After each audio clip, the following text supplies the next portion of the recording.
కాలం తన చివరి శ్వాస తీసుకుంటోంది. నక్షత్రాలు ఆరిపోతున్నాయి. చీకటి నుంచి ఒక భయంకర రూపం ఉద్భవించింది. అంధకారమే కైలాసం కంపించింది. హిమశిఖరాలు చీలిపోయాయి. ధ్యానంలో ఉన్న పరమశివుడు నెమ్మదిగా కన్నులు తెరిచాడు. ఆ చూపులో శాంతి ఉంది. కాని ఆ శాంతి వెనుక ప్రళయం దాగి ఉంది.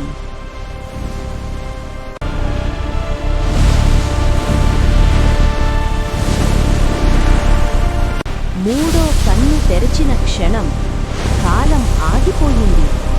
ఒకే ఒక్క కిరణం అంధకారాన్ని నాశనం చేసింది. చీకటి తొలగిపోయింది. కొత్త నక్షత్రాలు పుట్టాయి.